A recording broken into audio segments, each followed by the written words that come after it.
Autism का बच्चा pamper में पॉटी करता है और टॉयलेट में नहीं, स्टूल विथ होल्डिंग कैसे मैनेज करें।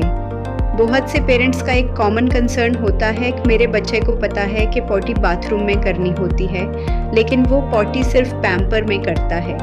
अगर पैम्पर ना लगाओ तो पॉटी रोक लेता है। अगर आपके चाइल्ड के साथ भी ऐसा हो रहा है तो सबसे पहले ये समझना ज़रूरी है कि सिर्फ पैम्पर हटा देना सोल्यूशन नहीं है।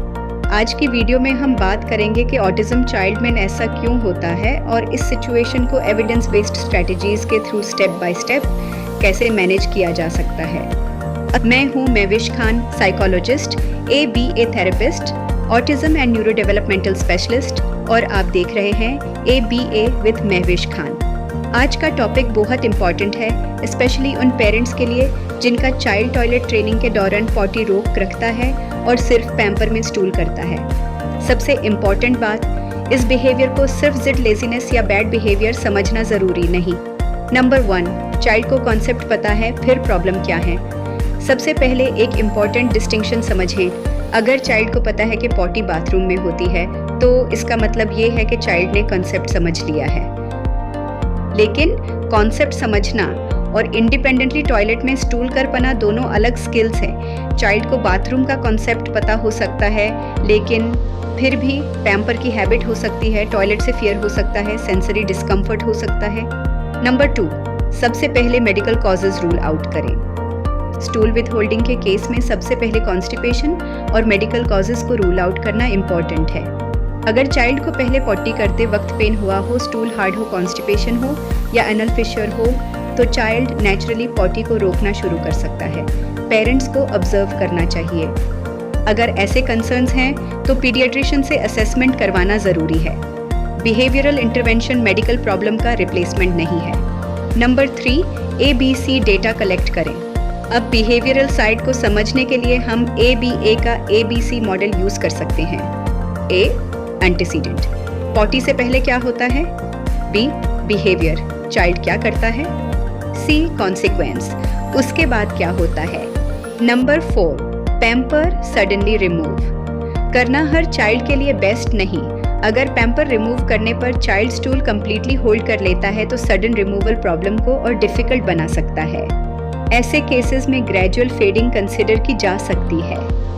हम चाइल्ड को फोर्स नहीं कर रहे, हम एक फेमिलियर बिहेवियर को ग्रेजुअली डिजायर्ड लोकेशन पर ट्रांसफर कर रहे हैं। नंबर 5, नेक्स्ट इंपॉर्टेंट स्ट्रैटेजी है स्केड्यूल टॉयलेटिंग। उसके नेचुरल बावल पैटर्न को ऑब्जर्व करें। रूटीन प्रेडिक्टेबल होनी चाहिए।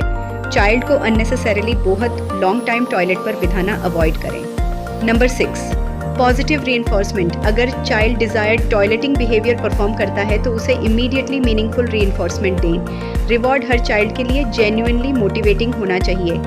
Number 7, shaping. शेपिंग का मतलब है फाइनल बिहेवियर को छोटे अचीवेबल स्टेप्स में डिवाइड करना। हर सक्सेसफुल स्टेप को रीइंफोर्स करें। हम स्मॉल सक्सेसेस को रीइंफोर्स करके फाइनल स्किल डेवलप कर रहे हैं। Number 8, visual schedule. Autism children के लिए विजुअल सपोर्ट्स बहुत हेल्पफुल हो सकते हैं। बाथरूम में एक सिंपल विजुअल स्केड्यूल लगाया जा सकता है। विजुअल स्केड्यूल चाइल्ड को प्रेडिक्टेबिलिटी प्रोवाइड करता है। Number 9, functional communication. एक और इम्पॉर्टेंट स्किल है पॉटी की नीड कम्युनिकेट करना। हम चाइल्ड को एप्रोप्रिएट कम्युनिकेशन रिस्पॉन्स सिखा सकते हैं, जैसे पिक्चर कार्ड या AAC device. Number 10, sensory factors assess करें। ऑब्जर्व करें कि क्या फ्लशिंग की आवाज़ से चाइल्ड डिस्टर्ब होता है, क्या लाइटिंग अनकंफर्टेबल है। कभी प्रॉब्लम यह नहीं होती कि चाइल्ड टॉयलेट ट्रेनिंग नहीं सीख रहा, प्रॉब्लम यह होती है बाथरूम अनकंफर्टेबल है। नंबर 11 एंड 12, इनिशियली प्रॉम्प्ट्स की ज़रूरत हो सकती है, लेकिन इंडिपेंडेंस हमारा गोल है। और याद रखें, एक्सीडेंट पर पनिशमेंट न दें। हमारा गोल है टॉयलेटिंग को प्रेडिक्टेबल और पॉजिटिव लर्निंग एक्सपीरियंस बनाना। पेरेंट्स के लिए एक गोल्डन रूल ये है कि don't fight the child, change the teaching plan. Force नहीं, सिस्टमैटिक टीचिंग हो, पनिशमेंट नहीं, पॉजिटिव रीइंफोर्समेंट दें। अगर आपको ये वीडियो हेल्पफुल लगी हो तो लाइक, शेयर और सब्सक्राइब ज़रूर करें। ऐसी एविडेंस बेस्ड पेरेंट गाइडेंस के लिए सब्सक्राइब करें ABA विद महविश खान।